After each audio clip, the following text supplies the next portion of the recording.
맞아요. 이거 좀 말고 그것도 하고 좀 관리 감독자를 아니 커피만 주지 말고 이거 좀 뭐라 그래요. 없나? 적혀 있어요. 뭐라고 적혀 있어요. 반갑습니다. 네, 반갑습니다. 반갑습니다.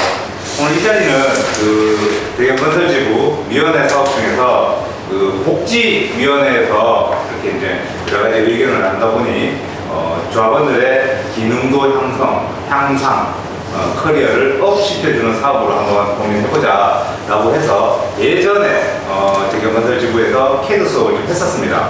근데 그때는 상당히 수준 높은 캐드 수업이었고 그때 그 강사가 여기 계십니다. 그 앞에 계신데 수준 높은 캐드 수업을 해주셨습니다. 이제 현장에서 현실적으로 정말 이제 적용하느냐 했을 때 분명히 현장에서는 도면을 보고 작업을 지시하시는 분들은 극히 정해져 있고 그래서 지금은 많은 조합원들이 이제 우리가 현장에서 필요로 하는 교육을 좀 해보자, 기능도를 향상시키는 교육을 해보자라고 했을 때 캐드도 중요하지만 그 캐드 전에 이제 도면을 보고 빠르게 좀 이해를 하고 습득을 할 수 있는 교육을 해보자라고 해서 고민을 했었습니다.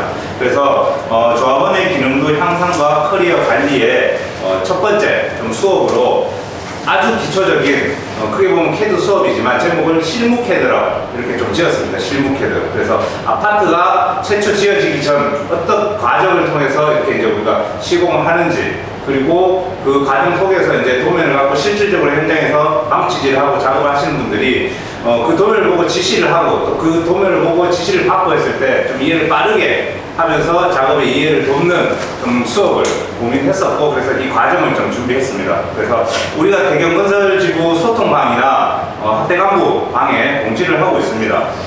실무캐드 매주 1강씩 한 번씩 4주 과정으로 준비를 했고요. 첫 번째 제목이 오늘 시작하는 강의면 아파트 건설의 시작과 끝 아파트 신축공사의 시작부터 완공까지 진행 과정을 좀 설명을 하고요. 그리고 2강은 도면의 이해, 건축 용어라든가 도면 기호 이런 것들을 보는 방법을 좀 배울 거고요. 3강에서는 도면을 읽는 방법 그래서 작업 장소나 위치, 방향에 따라서 그 도면을 어떻게 접목시킬 것인지 지시를 받았을 때 빠르게 이해할 수 있는 방법 이런 것 좀 공부할 거고요. 4강에서는 이제 현장 도면, 각각 현장에서 직접 보고 작업을 하는 도면을 들고 와서 우리 강사님들과 이야기하고 풀이하는 그런 시간을 좀 가져왔습니다. 그래서 오늘 첫 번째 강의는 개인적으로 굉장히 좀 중요하다는 생각이 들고 이게 이해가 되면 우리 형들 몫으로서 또 작업하는데 너무 도움이 될 것 같습니다. 되겠습니다. 대경건설지구 수석 부지부장님이시고요. 공정열 강사님을 모시겠습니다.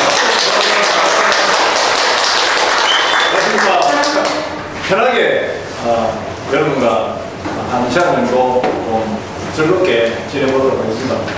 저희가 신부장과 그리고 김문호 부장님과 계속 이 얘기를 했는데 어떤 내용을 가지고 우리 여러분들께 교육을 하면 좋을까 굉장히 고심을 많이 했습니다.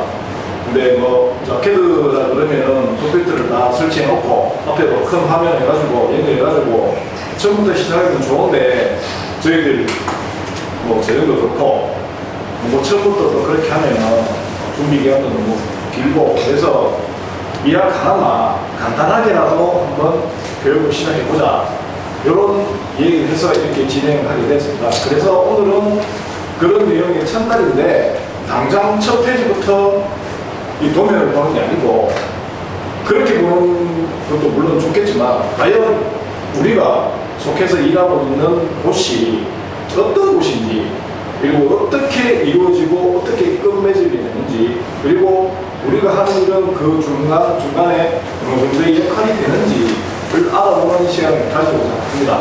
그렇게 하면서 필요한 곳에 어떤 도면을 봐야 되고 어떤 것을 봐야 되는지 이런 것을 좀 얘기해 보는 시간을 가지도록 하겠습니다.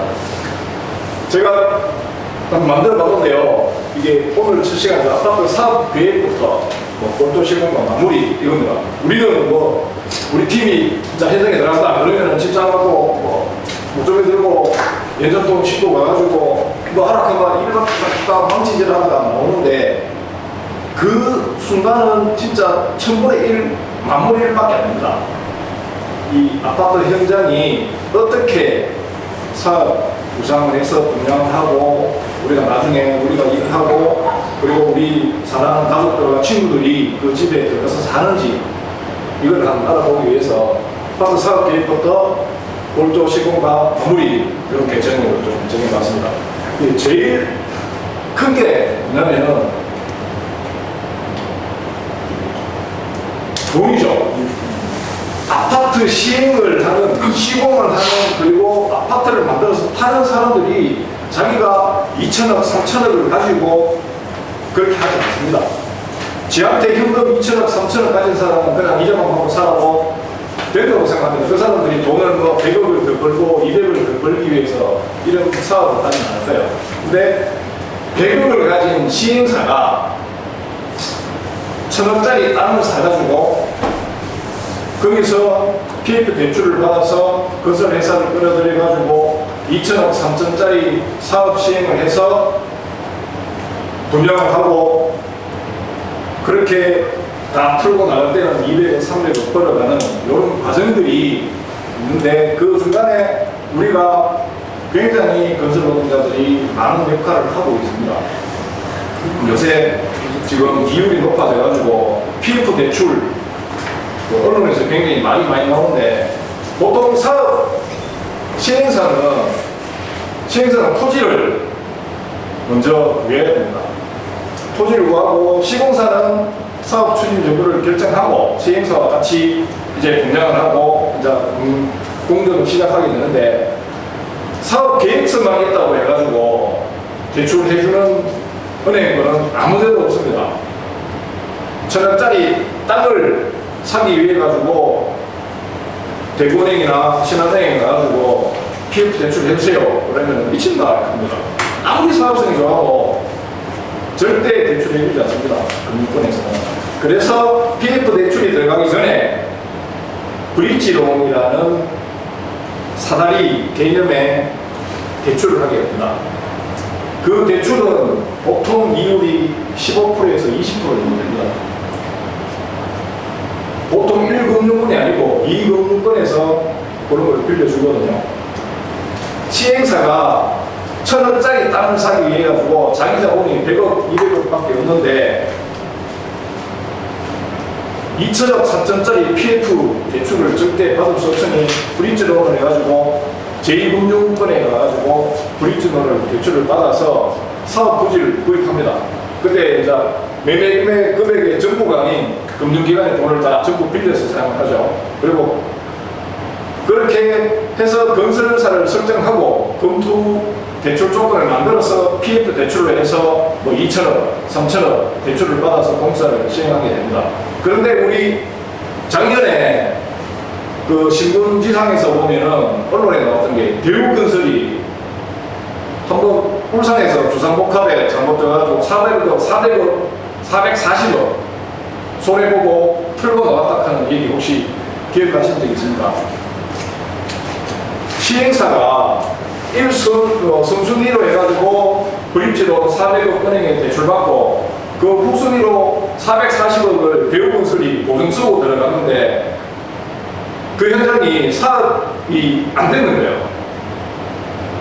그래서 대우건설이 이걸 끌고 가면은 1년에 400억짜리 20% 이자 내면은 1년에 100억씩, 2년이면 200억, 3년 있으면 300억, 10년 갈지 20년 갈지 모르니까 딱 포기하고 내가 포기하고 440 포기하고 나겠다. 손 들고 나가는 일이 있었습니다. 그게 작년 3월달 일이었는데 이게 언론이 굉장히 많이 나왔는데 그 대우건설은 440억 다 손해본 게 아니고 후순위로 들어가가지고 선순위로 들어가던 460억짜리 대출해줬던 은행은 그 땅값에서 다 가져가고 시행사에서 1,000억을 주고 땅을 샀는데 내가 공사를 하기 위해 가지고 지주들에게 땅을 1,000억 주고 샀는데 내가 팔려니까 이거 공사할 사람이 없잖아요. 이 무더기를 600억 정도에 팔릴 겁니다. 그게 가치가. 그래서 대우건설은 한 200억 정도 가져나오고 200 몇십억은 손해를 봤다. 이런 내용이 언론에 좀 있었습니다. 이게 브릿지론과 PF 대출의 중간. 사업이 시행이 되면은 PF 대출을 해가지고 처음에 브릿지론 받았던 거를 다 갚고 계속 분양을 해서 분양하면은 계약금 들어오고 중도금 들어오니까 계속 실행할 수 있잖아요. 그죠? 이렇게 할 수가 있는데 그런 이유들이 있었다. 근데 우리가 보통 알기로는 PDP 대출이라고 많이 알고 있는데 처음 시작은 불이체론으로 시작을 합니다. 이래서 현장이 시작되는데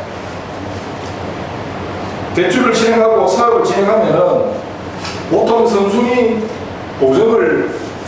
땅을 담보로 보증을 받고 들어오는 은행은 4.5% 이율. 근데 후순위가 되면 거기서 이제 10%.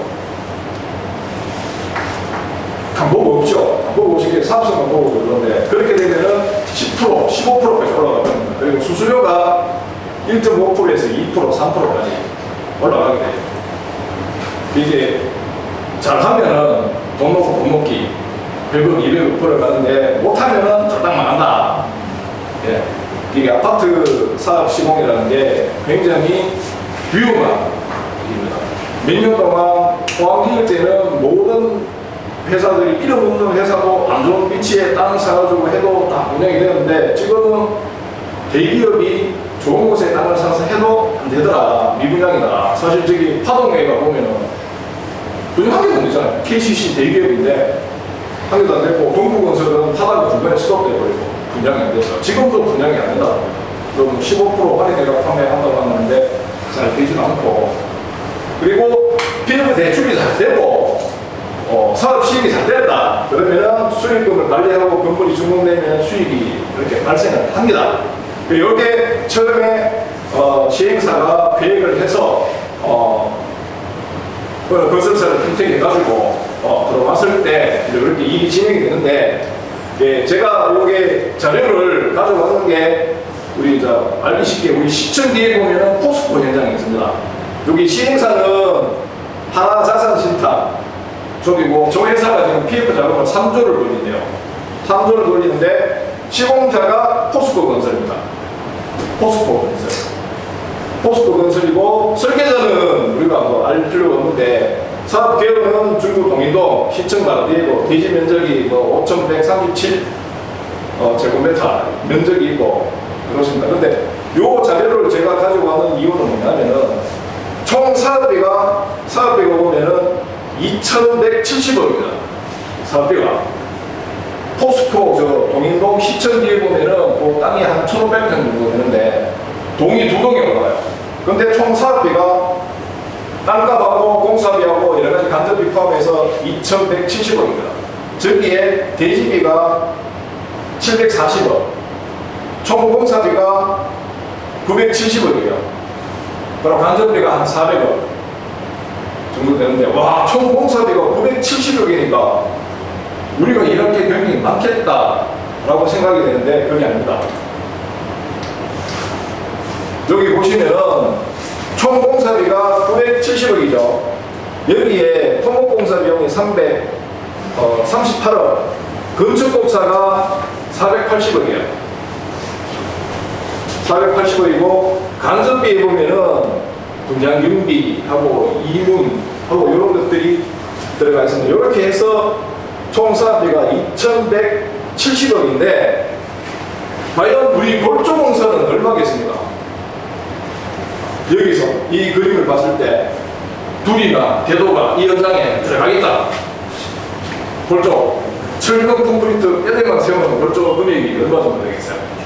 토목 건축만 토목 말고 토목이 비용이 있잖아요.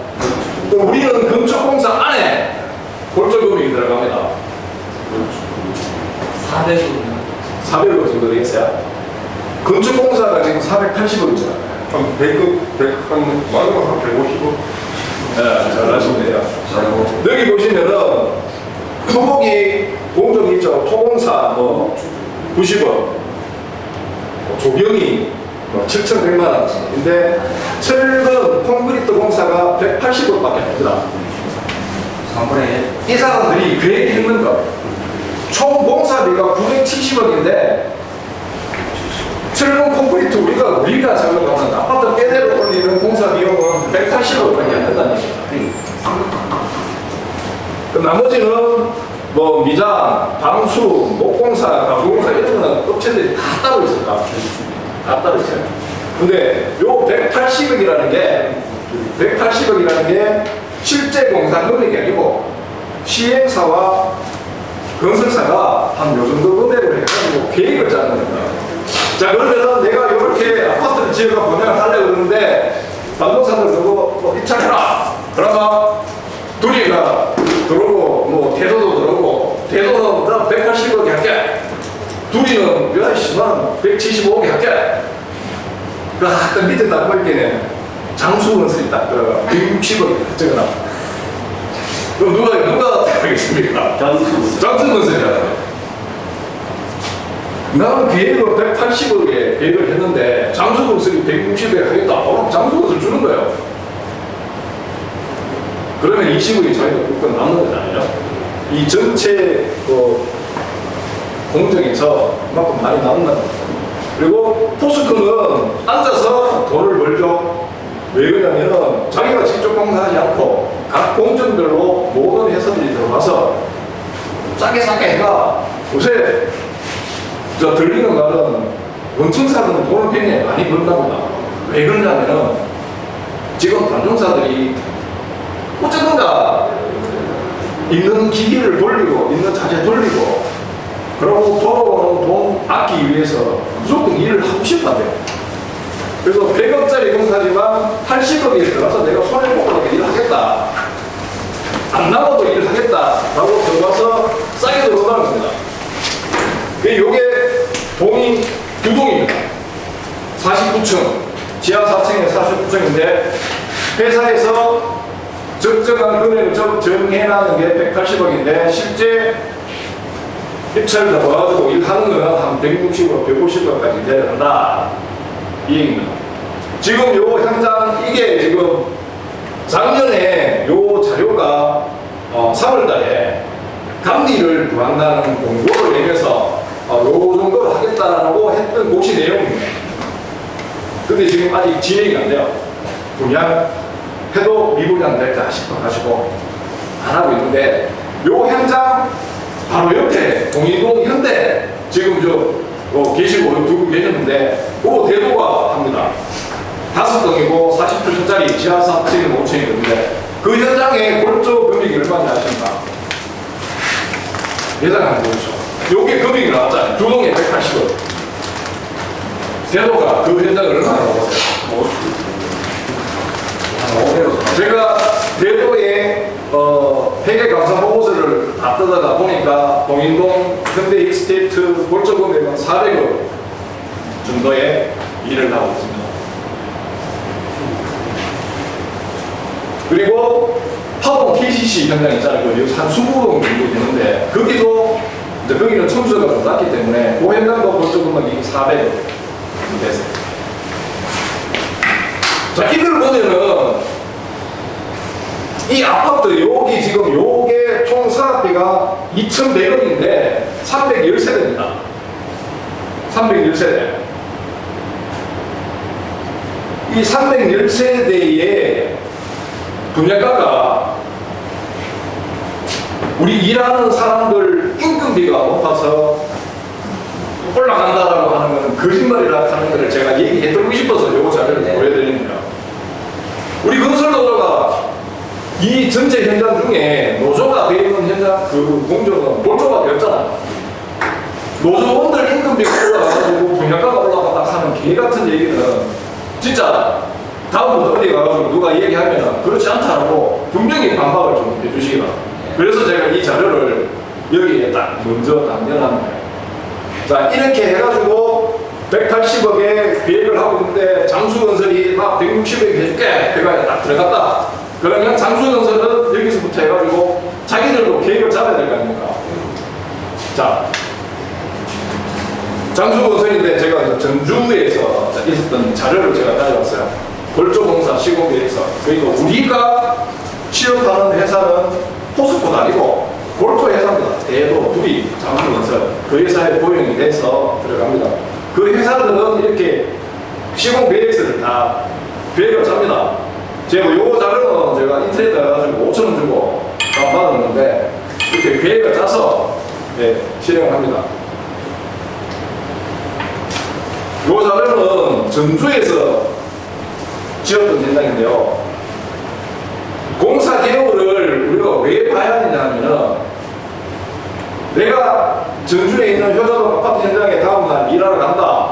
그러면 당장 그냥 가가지고 일 막지지를 하가 될 일이 아니고, 아, 이 현장은 지하가 몇 층이고 지상이 몇 층이고 대지 면적이 몇 평이고 이 대지 면적의 건폐율이 얼마고 용적률이 얼마인지는 알고 가야 된다. 이거 모르고 제일 기본인 겁니다. 캐드 도면 캐드를 알려고 그러면 이거부터 먼저 알고 개념을 알고 들어가야 도면을 제대로 이해하지 않을까 싶습니다. 보시겠죠? 이게 공사금액이 얼마입니까? 골조금액이 34억이에요. 34억. 이거 2005년짜리거든요. 땅이 4,000평에 건폐율 21% 해가지고 땅 건축 올라가는 자리가 870평입니다. 그리고 용적률이 228평이니까 총 연면적은 한 9,000평 정도 나와요. 9,000평. 그러니까 39평형 126세대, 48평형 76세대 딱 지으면 220세대인데 9,000평 나중에 하면 한 40몇 평 가는 겁니다. 한 가구씩. 그리고 이 연면적 용적률에는 지하 주차장이나 지하에 있는 시설물 그리고 지상의 주차장 면적은 다 빠집니다. 그리고 주민 공동시설도 다 빠지고 딱 그 아파트 실내 공간하고 공용 공간하고 이런 것만 딱 치는 겁니다. 좀 이해를 하시죠? 예. 이렇게 하면은 다 우리 많이 본 거잖아요. PM들 우리가 맨날 나가가지고 이 미국다 내주다 싸우는 사람들 그런 현장 소장하고 이렇게 현장 조직을 합니다. 조직도 이게 조직도입니다. 이 사람들은 현장을 시작할 때 형들 팀은 그냥 무작정 형들 팀 한 팀 이렇게 들어오라 말하는 게 아니고 형들 몇 개 팀을 구성을 하고 철거팀을 어떻게 구성하고 근로자 관리를 어떻게 할 건지 이런 계획들을 다 잡아옵니다. 잡은 상태에서 우리가 건설공사팀에 컨택이 되고 철거공사팀에 컨택이 돼서 현장에 가게 되면은 이런 현장 운영 방침을 듣고 가는데 제일 중요한 거는 이 내용을 한번 보셔야 돼요.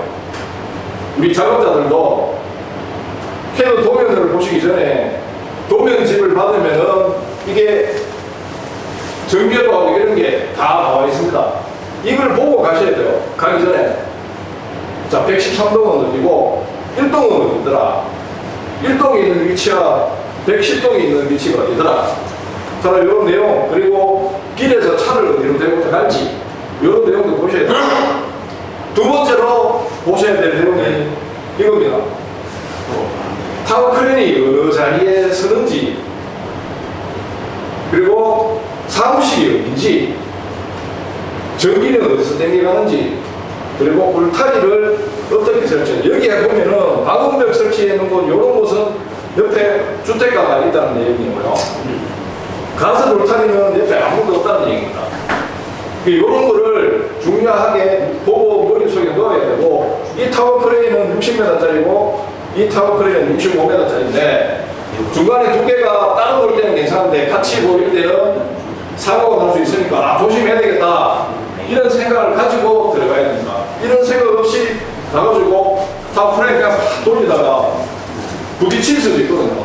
저도 이런 경험이 한번 있었습니다. 아무 생각 없이 자식한테 저쪽에서 타워가 부딪히더라고요. 근데 타워끼리 부딪히지 않았지만 이 줄이 부딪혔어. 그런 경험이 있으니까 아찔합니다. 그런 것을 없애기 위해서는 이런 거를 한번 보셔야 됩니다. 자, 이거 보시면은 계획서죠. 전체 계획서가 그런데 지하 1층밖에 안 되니까 지하 1층에서 1층에 피터층 올라오는데 한 3달 반 4달 하나 끝나겠죠. 딱 있는 공정들 다 그대로. 그리고 몇 달 동안 그 현장에 나왔다가 다시 옥탑에 가가지고 일을 해야 된다. 자, 이런 개념을 가지는 거고요. 요거는 뭐냐면은, 자, 지상층 본층에 알포 한층 올라가는 공정인데, 여기는 계획은 8일 해놓고, 4일만 해야죠. 제일 1일을 오면은 양생하고 문매기 하고 이틀 둘째 날 갱폼이냐고 철거하잖아요. 그죠? 다 막장판입니다. 새벽에 올라와가지고 양생이라는 글자는 아예 없고 새벽에 올라가자마자 갱폼이냐고 갱폼이냐고 옆에 문 넣고 먹 좀 놓고 나면 철거 올라옵니다. 맞죠? 우리가 봤던 얘기들 벽체 철근 넣고 전기배관 넣고 다음날 벽체 그 굳이 바하고 설라고 같이 해버리죠. 하루도 안 걸립니다. 하루도 안 걸리고 이 8일 공정을 계획했던 거를 4일로 만들어드립니다. 이러니까 사고가 나는 겁니다. 사고가 나고 무너지고 떨어지고 그렇게 될 수밖에 없어요. 이런 계획도를 우리가 보고 들어가죠. 들어가면은 인원관리 투입 계획까지 다 짜놓습니다. 이 회사에서는. 자, 우리가 검색이 돼가지고 현장에 갔다. 이 도면은 이때까지 계속 나왔던 자료도 다 중요한 자료지만 이 도면은 보면은 알고 있는 사람들 이걸 보면은 다 압니다. 왜냐하면은 굉장히 중요한 자료. 내가 현장 가가지고 아침에 출근하면서 현장 출입구에 갔는데 현장 출입구 어디 2층에 공구리 천안에 보면 빨간 점 해가지고 쇠 공구리 쇠 한 바퀴가 박아놓고 빨간 테두리 해가지고 이렇게 적어놓은 게 있습니다. 그러니까 이게 뭘까요? BM BM 그라운드 라인. 토목에 나오는 GL점은 적혀 있습니다. GL이라고. 여기입니다. 여기에 그게 우리나라 이 숫자가 뭐겠어요? 우리나라 표준 그 고를 갖다가 산정이라는 지로 알고 있습니다. 집안 청도, 집안 높이. 해발 높이 해수면에서 우리나라의 평균 해수면에서 적어놓은 겁니다. 이게 105m 15cm 요 자리가 여기에 하여튼 못 박아놨는 그 자리가 105m 높이 있다. 참고로 우리 인천 앞바다 가시면은 인천 앞바다 라인이 있죠. 이게 들어왔다 나갔다 하면서 꼭 평균적인 높이가 26m씩 26m예요. 26m 제로가 아니고 인천 앞바다가 26m고 요 현장은 여기 위치가 105m 105m. 근데 대구는 바다가 원대가 들어있어요. 대구 몇 m인지 압니까? 평균이 49m. 대구의 평균 해발 높이가 49m. 평균. 강원도 평창이 평균 해발 높이가 몇 m인지 아시겠습니까? 강원도 평창. 강원도 700m. 그래 내가 쌀이. 평균이 낮은 데도 있고 높은 데도 있죠. 평균이 700m. 자, 이렇게 가면은 예. 여러분 보셨죠? 예. 이게 중요합니다. 정말 중요한 거예요. 전체 공정에서 이거 여기에 105m인데 이거를 숫자를 95m로 적어놨다. 그럼 왜 되겠습니까? 나중에 건물 다 부숴야 돼요. 다 부숴야 돼요. 요번에 왜 분양해가지고 다 짓는데 1m 높아가지고 입주 못하고 승인 안 나가지고 나중에 위에 자르는 아파트 봤잖아요. 그렇게 된다는 겁니다. 이게 10m 잘하면 105m인데 95m 10m를 잘라내야 돼. 이렇게 그거가 나옵니다. 자, 요거는 자 출입할 때 요런 내용이더라. 요게 왜 중요하냐 하면은 요거를 기점으로 해서 토목에서 점을 찍어주고 높이를 맞춰주면 거기에 맞춰서 우리가 일을 해야 되기 때문에 단순히 이 높이가 없는데 내가 현장 가가지고 얼마큼 가가지고 바닥에 시점 올라올지 아무도 모르잖아요. 위에 다 토목에서 찍어주는 거 우리 일이 아니지만 우리한테는 도면을 보는 사람은 굉장히 중요하다. 정말 중요합니다. 이게 흠집이다. 옛날에 다 했던 일이지. 근데 지금은 세분화돼가지고 안 하지만 충분히 해야 된다 하는 거고 요거를 이해를 하셨으면은 요 그림을 한번 보십시오. 단면입니다. 아까 그 현장에 GL이 그라운드 라인이 요 현장의 땅이 요 건물의 땅은 여기다 제로가 해발은 105m 3.0입니다. 그리고 이 건물의 높이는 8.2m, 땅에서 8.2m. 건물을 치고 기초 위에 플로라인은 400, 기초에서 제로에서 450올라가는 얘기고, 건물의 높이는 8.2m니까 8m 20밖에 안 되죠. 자, 근데 이 현장이 만약에 100m, 이 땅 위에, 100m 위에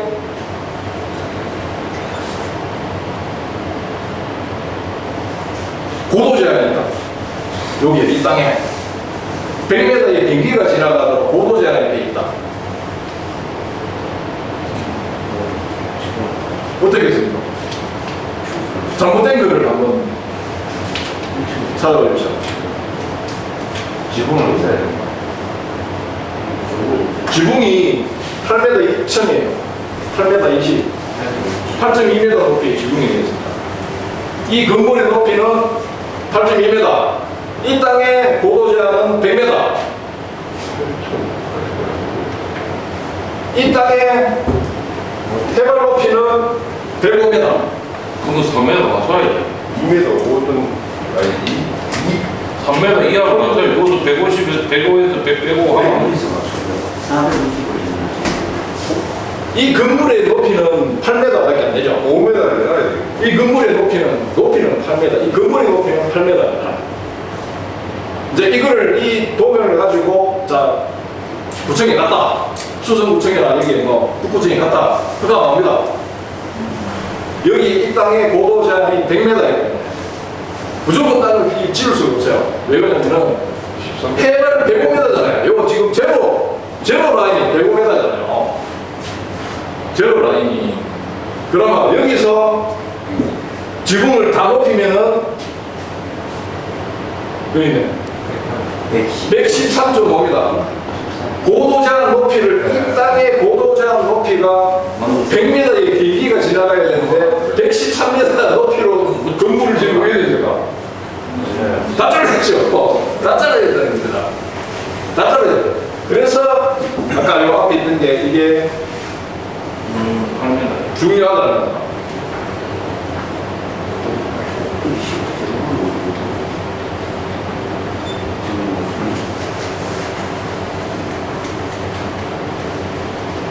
이게 중요하다. 해봐요. 그라운드 레벨이 여기가 제로잖아요, 그죠? 여기 그라운드 레벨 여기 있잖아요. GL 제로. 이 건물의 땅입니다. 이 건물의 땅. 요 안에 건물 안에 들어갔을 때 플로어 레벨이 여기고 450이고 제로라는 얘기고. 근데 이 제로 지점이 그라운드 레벨 지점이 여기 보면은 해발 105m 있다. 이렇기 때문에 여기에 고도 제한이나 이런 것도 굉장히 걸릴 수 있으니 이런 내용을 보셔야 된다. 여기 이해하시겠죠? 걔도 도면을 모르면은 바로 이거 이게 뭐래요? 지붕 최고 높이가 8m 20이고 이 8m 20 높이가 해발로 따지면 113.5m다.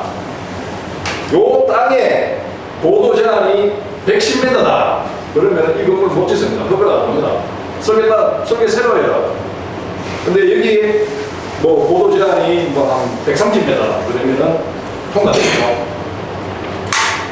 요 단면들을 보면 이 높이를 보면서 이런 내용들을 아실 수가 있다 하는 겁니다. 요거 좀 이해를 하시지. 그 비행기 고도 제한도 해수면 높이에서 그렇죠. 네. 이 건물의 높이는 10m밖에 안 되지만 고도 제한은 전국이 똑같다는 거죠. 똑같은 레벨로 가기 때문에 해수면부터 올라오는 거기 때문에 무조건 그걸 알고 거기에 맞춰서 해야 돼요. 그리고 그 만약에 지을 때 보면은 이게 설계를 할 때 옆에 뭐 중앙권 그리고 뭐 1조권 이런 거 다 따집니다. 근데 그거는 우리가 아직까지 배울 필요는 없지만 그런 하면 되지만 이런 내용들은 해수면 높이는 무조건 기획을 하고 우리 현장 지금 내일 당장 현장 앞에 가가지고 들어갈 때 보면 알강 찍어놓은 거 있습니다. 그거 딱 보면 아 높이가 있구나 하는 게 있어요. 자 이렇게 그 내용을 알고 들어가면은 처음에 버림치고 뭐 기초해가지고 작업을 합니다. 우리 먹 과장님이 먹도면 그려와가지고 먹을 현장에 다 놔줍니다. 그럼 우리 옆에 가가지고 이래 메모도 깔죠? 메모도를 까는 이유는 아시죠? 선수들은 다 아시죠? 네. 근데 초보자들은 이거 왜 까라고 묻습니다. 근데 이게 굉장히 중요하죠. 공구리를 아무리 잘 쳐도 수평도가 100%안 나오기 때문에 그것도 맞춰주고 그리고 높낮이 높이 맞추기 위해 가지고 하는 작업입니다. 이게 뭐 1전짜리가 나갈 수도 있고 8전짜리가 1cm짜리가 나갈 수도 있고 8cm짜리가 나갈 수도 있고 요거는 현장에 일을 해보면은 다 아시겠나 그런 생각이 듭니다. 자, 먹과장님이 저렇게 먹을 놓으러 왔습니다. 그러면 어떻게 해서 이 사람이 먹을 놓겠습니까? 도면을 보고 자기가 먹을 놓기 위해서 먹도면을 그려옵니다. 이거는 이렇게 그림을 그리는 게 아니고요. 설계 사무실에서 전체 도면을 보내주면은 요거는 전부 다 콘크리트로 세면을 부어서 만든 구조물입니다. 요거는 통상적으로 보면 캐드 도면에서 노란색이에요. 전체 화면에서 노란색만 불을 끄고 다 지워버리면은 아무것도 없는 백지 상태에서 노란색 다시 키면은 요거만 남아요. 요거는 나중에 캐드 교육을 하면서 다 가르쳐 드립니다. 그 반장님들이 이렇게 만들어요. 알고 계시잖아요. 그렇게 만들어가지고 제일 중요한 건 뭐냐면은 여기에 중앙 있죠.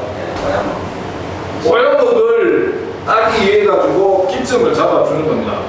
토목에서 아까 기준점 잡아가지고 광탁이 500만짜리, 1000만짜리로 해가지고 현장에 점을 찍어주면 그 점에서 라인을 당겨가지고 치수해가지고 딱 기록을 해줘요. 요 점이 나중에 15층 올라갈 때까지 동일하게 계속 수직으로 올라가도록 이런 역할을 해주는 겁니다. 그러면은 여기서 이게 지금 1층이다. 1층에서 이렇게 여기서 해가지고 이렇게 그림을 그렸다. 그럼 여기서 작업을 해가 2층 올라가가지고도 요 정상 올라오면은 이렇게 선을 꺼가지고 똑같이 또 만들 수가 있어요. 그런 작업을 하기 위해서 만드는 목도면. 요새 우리 형틀 작업자들이 현장 가면은 이 도면을 우리는 잘 못 봤죠. 반장님들이 해가지고 다 하니까. 근데 옛날에는 우리가 이거 다 했습니다. 만들어가지고. 근데 자, 요걸 하기 위해 가지고는 뒷장에 보면은 슬라브 덮어가지고 요게 이름이 묵줄면이라고 하는 거거든요. 요걸 딱 꼽아놓으면은 구멍이 뻥 생깁니다. 이렇게 1층에서 2층 슬라브 작업해가지고 슬라브에서 구멍을 뻥 내놔가지고 밑에서 레이저 레벨로 해가지고 점을 찍어서 그렇게 서로 아까처럼 다시 작업을 하는 겁니다. 요때 이제 먹도면이 필요한 겁니다. 아시겠죠? 자, 먹도면 가지고 작업을 했다. 그러면은 벽체를 네모를 깔았으면 벽체를 올려야 되잖아요. 벽체를 올리고 뭐 슬라브를 깔고 해야 되는데 이때는 또 어떤 내용들을 보고 해야 되냐. 팀장님이 와가지고 저 메모도 따라서 거기다가 좀 더 벽체 조립하라 라고 하면은 뭐 1202장 올리고 나 있으면 안 되죠. 이때 다 도면을 봐야 되는데 이때 보는 도면이 자 이런 도면. 폼은 뭐 요건 600 붙이고 인코너는 100 더하고 요래 하나 딱 나옵니다. 이게 웬만큼 요리해주는 게 제일 좋아요. 왜 그러냐면 일하기 쉽게도 이렇게 해놨지만은 자재 수량을 해가지고 600이 많을 때는 600으로 해놓고 500폼이 많을 때는 500폼을 그려다 줍니다. 반장들이. 뭐 이렇게 아무 때나 해주는 게 아니에요. 자, 이거 딱 해주고 여기 보면은 슬라브 높이가 있잖아요. 그죠? 슬라브 높이 5290 여기 당면도를 그렇게 그려놨는데 5290, 슬라브 높이는 5290이다. 근데 여기는 슬라브 높이 5290 적어놨는데 여기는 슬라브 높이가 없네. 여기는 슬라브가 덮이는지 안 덮이는지 모르겠다. 그럼 어떻게 됩니까? 물어봐야 되죠. 그걸 물어보러 가면 못 받는 차장인 데까지 그 sen장 사무실 가면 한 20분 걸리고 쫓아가가지고 물어보고 다시 와야 되는데, 우리가 캐드를 알면은 휴대폰에다가 프로그램을 열어놓고, 이게 지금 평면도지만 여기에 있는 단면도를 컴퓨터 우리 휴대폰에서 바로 확인해보면 바로 알 수가 있겠죠. 아, 여기는 오픈이구나, 아, 여기는 슬라브 덮이는구나, 이런 내용들 다 알 수가 있습니다. 근데 보통 일을 좀 꼼꼼하게 잘 해주시는 문방사님들은 오픈인지 아닌지 확실하게 구분을 잘 해주는데 그걸 안 해주는 분들이 많거든요. 그래서 평면도만 보면 안 되니까 우리가 단면도를 봐야 돼요. 여기 보면 평면도는 이렇게 평면도가 됩니다. 평면도.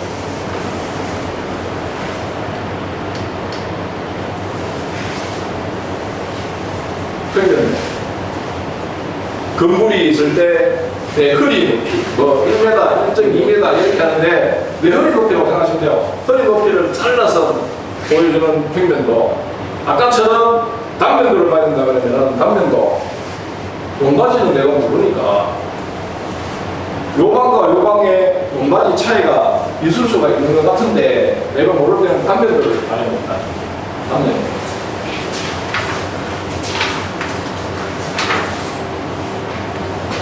단면도를 보고 이렇게 볼 수 있는 단면도도 있고 이렇게 볼 수 있는 단면도도 있고요. 인면도는 전체적인 이 건물을 다 지었을 때 옆에 외면을 볼 수 있는 거고, 지붕 평면도는 지붕을 어떻게 만드는지 보는 거고, 우리가 제일 많이 보는 거는 평면도입니다. 평면도지만 평면도를 제대로 이해하기 위해서는 단면도를 많이 봐야 되고, 그리고 인면도도 보고 지붕 평면도도 봐야 된다. 이거를 앞으로 우리가 계속 배우게 되는 내용입니다.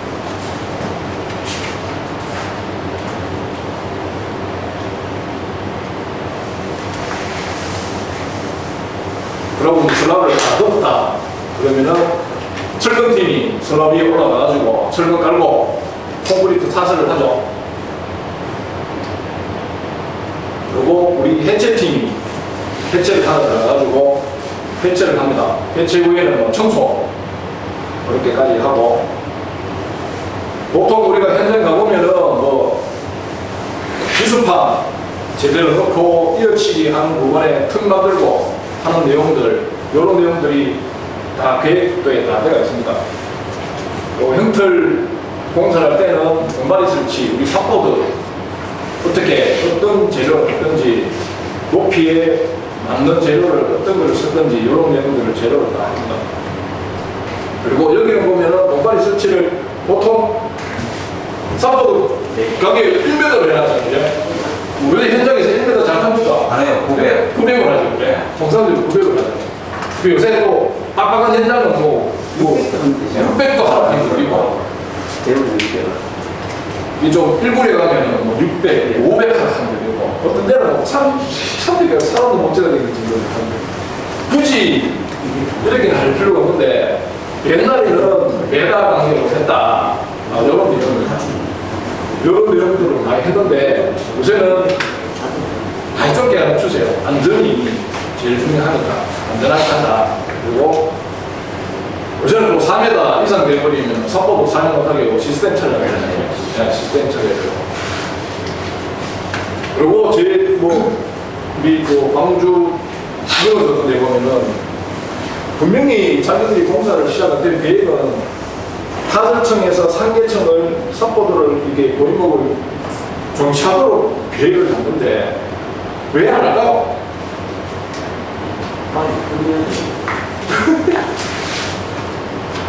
빨리 끝내야 되지만 자재를 1000개를 갖다 놔야 되는데 500개만 갖다 놓고 쓰니까 빨리 올려야 돼요.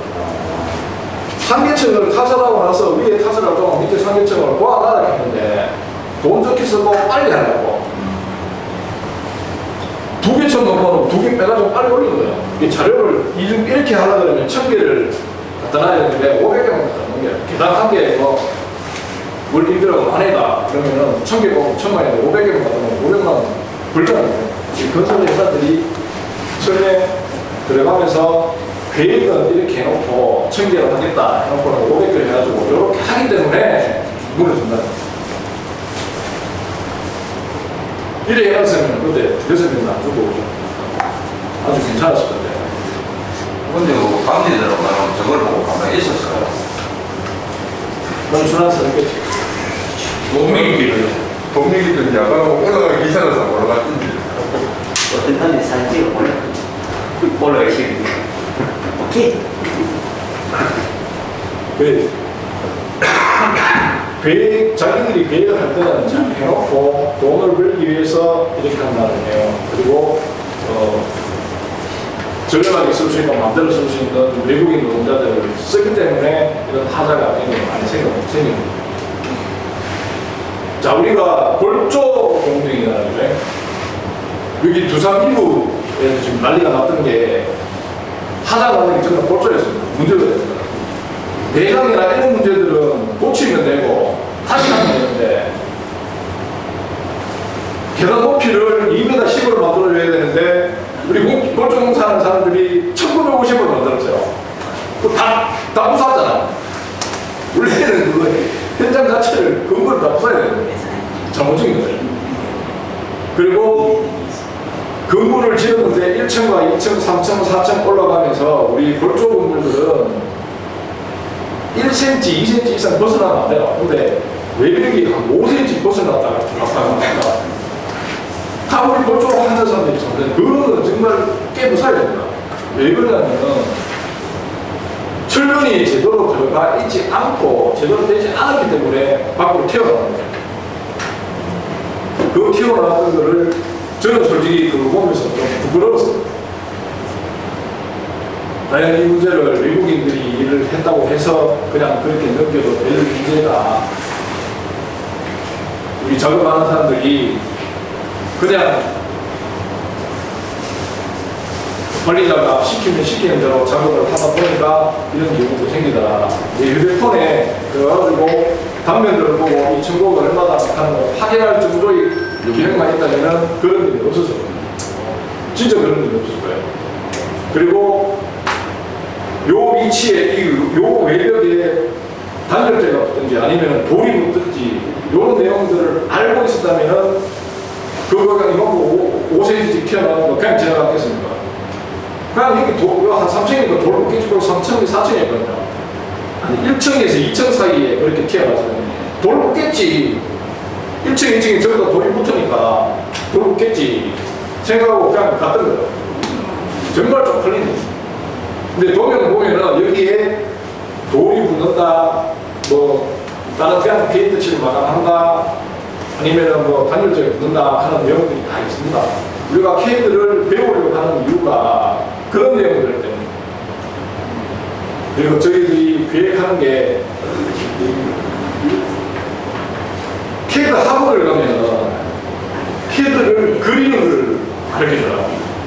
줄 꺾고 동그라미 만들고 우리 집에 설계도를 그리고 하는 걸 가르쳐줍니다. 근데 그거는 그렇게 배우면은 현장 가서 써보면 아무도 없습니다. 우리는 작업자들.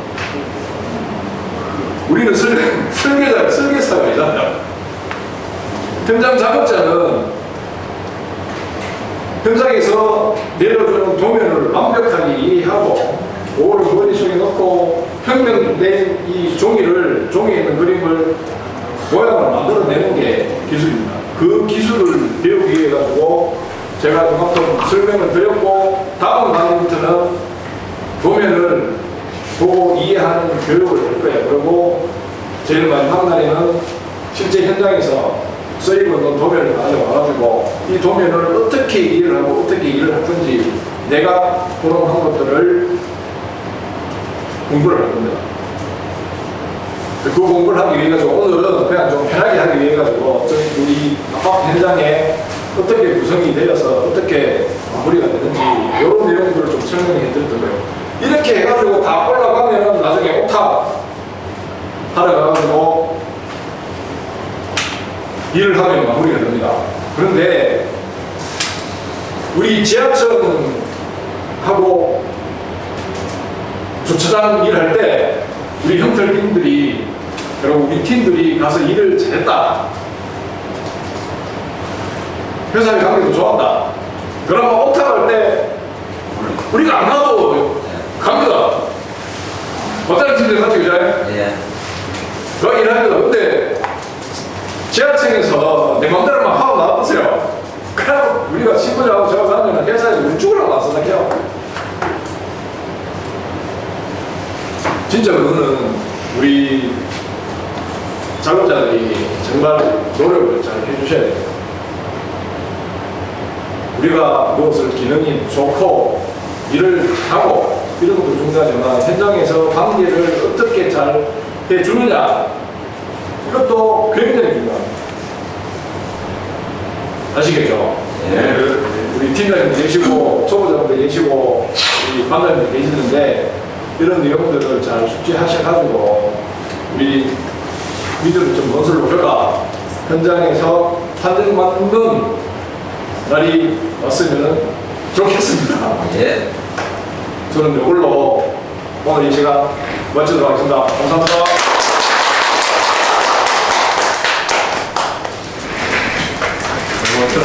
이게 쏙쏙 들어오셨나요? 네. 다시 한번 그 열정적으로 또 이렇게 아주 쉽게 이야기해 주신 공병렬 수업 부진원께 다시 한번 박수 부탁드리겠습니다.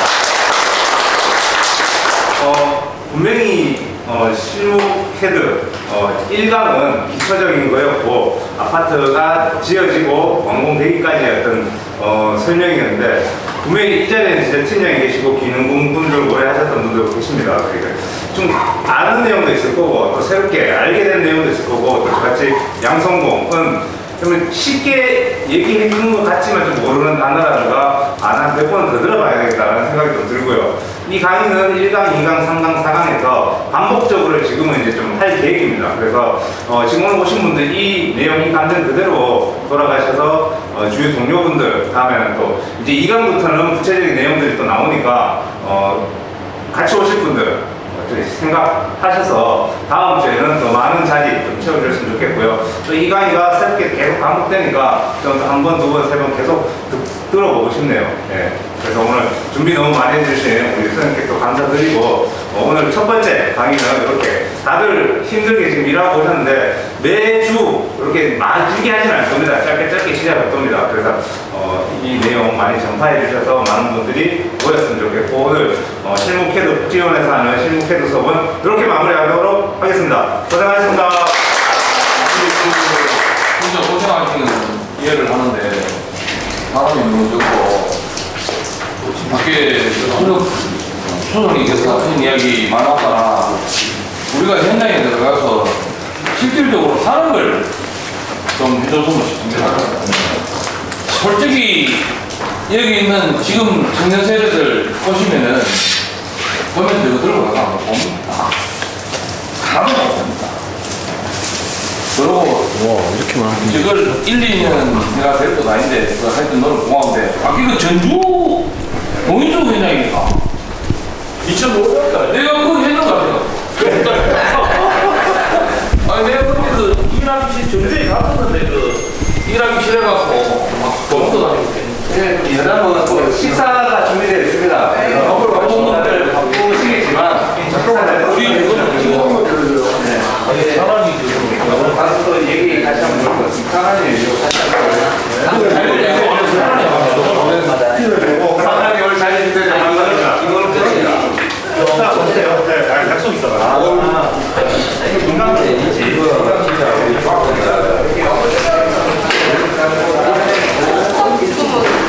이거는 일단 현장에 관리하면서 설명 때문에 진행될 거예요.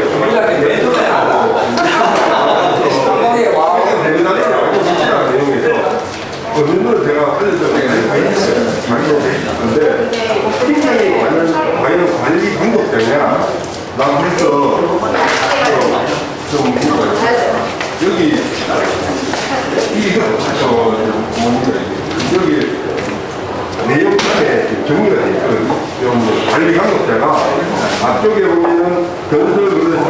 스트레스를 관리감독자가 어떻게 해결하느냐 내용 안에 보면은 경위 안에 보면은 관리감독자라 하면 어떤 사람을 관리감독자라 하느냐 최대 시청자가 가야 되니까. 이 내용에 결합해서 사용을 보면 보면 이해하더라고요. 여기 대해서 한번 보면이 잘 안 보인다는 요 내용을 글씨가 잘 안 보인다. 여기는 다 보인다고 얘기했죠. 예. 그래서 본조 노무사가 본조 변호사가 간단하게